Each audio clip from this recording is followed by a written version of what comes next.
పాత చీరలు కొంటాం మా పాత చీరలు కొంటాం. పాత చీరలు డబ్బులు ఇచ్చారంట మా మన ఇంట్లో దండిగా ఉన్నాయా. ఓ చీరలు కొనావా ఇట్రా.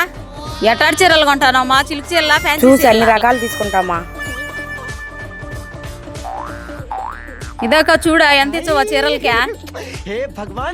3 తీసుకుంటాక ఇదొక రేటు ఇదొక రేటు. ఫ్యాన్సీ 200 మా, మెత్తని 100 రూపాయలు మా. చెప్పు మా ఇచ్చే రేటు ఎంత ఇచ్చావో? 3టికి కలిసి 500 మా. మీ ఇద్దరు మాటలేక 450 మా. అంత ఏడొచ్చదు మా. 450కి రేటు కుదరని లేదు. ఏం కావాలి దండిగా నాకాడ తెచ్చా. ట్యాపమ్మా. ఇదొక ఎందుకు అంత మంచి మంచి పట్టు చీరలు ఇచ్చానువా? బాగుంది కదా, దానికి 1000 రూపాయలు అట్టు ఇచ్చారు. ఇది 400కా, ఇది 200. అన్ని చీరలకి 2000. అదైతే పట్టు చీర 2000 రాదు కా, 1500 వస్తుంది. మేము ఎండకు తిరగాలి కదా. ఆ మాట వద్దు నీ మాట వద్దు. 1700 1600 ఇచ్చాలే. ఏంది మా నేను 2000 అంటే నువ్వు 1700 అన్నావు. మళ్ళా 100 తగ్గి ఏమో లెక్క ఏమొచ్చాది పోనీలే. ఇదొక్క 1700 100 తెచ్చిక్క. 100 లేదు ఏం లేదు. పోయిసారి వచ్చినప్పుడు చీర ఇచ్చా. ఏం రాదు మా దాంట్లో. ఏం లేదు 2000 చీరలు 1700 తీసుకుని పోక ఈ పనికిరాని చీరల. పర్వాలేదులే మా పాత చీరలకి 1700 వచ్చింది. ఇదో 200 సరే లెక్క. ఏమో పట్టు చీర బాగుంది, జల్తారేమో. ఏమో చినిపోయినట్టు ఇచ్చిండే, నన్ను మోసం చేసిండ్రే.